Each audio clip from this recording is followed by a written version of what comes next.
హైవేల్లో under పాసులు నిర్మించడానికి కేంద్ర ప్రభుత్వం ముందుకు వచ్చినా సరే సిఆర్డీఏ నిర్లిప్తంగా ఉంది అంటే తెర వెనకాల ఏదో జరుగుతుంది. ఇది రాజకీయ ఇన్వాల్వ్మెంట్ లేకుండా జరగదు. ఇది గుర్తుపెట్టుకోవాలి. వార్తనైతే రాజకీయ ఇన్వాల్వ్మెంట్ని పక్కన పెట్టి రాస్తుంది ఈనాడు. రాజధాని అమరావతిలో ప్రాజెక్టుల నిర్దేశిత గడువులోగా పూర్తి కావాలని వీటికి అనుమతులు ఎక్కడా జాప్యం ఉండకూడదని సీఎం చంద్రబాబు పదే పదే చెప్తున్నారు. వీటి పురోగతి మీద తరచూ సమీక్షిస్తున్నారు. కానీ సిఆర్డీ అధికారులు తీరు అందుకు భిన్నంగా ఉంది. విజయవాడ బైపాస్లో 4 గ్రిడ్ రోడ్ల వద్ద అండర్ పాసుల నిర్మాణ అంశమే ఇందుకు ఉదాహరణ.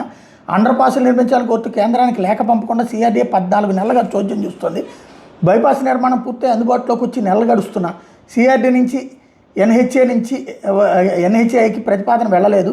విజయవాడ బైపాస్లో భాగంగా గొల్లపూడి నుంచి కాజా వరకు నిర్మించినట్టు 17.88 కిలోమీటర్ల ప్యాకేజీ రోడ్ రాజధానిలో E3, E8, E9, E10, E11, E12, E13, E14, E15 grid రోడ్ల మీదుగా వెళ్తుంది. ఇందులో E3, 8, 10, 13, 14 గ్రిడ్ రోడ్ల వద్ద మాత్రమే అండర్ పాసులు వంతెనలు నిర్మించారు. మిగిలిన E9, 11, 12, 14 గ్రిడ్ రోడ్లను పట్టించుకోలేదు.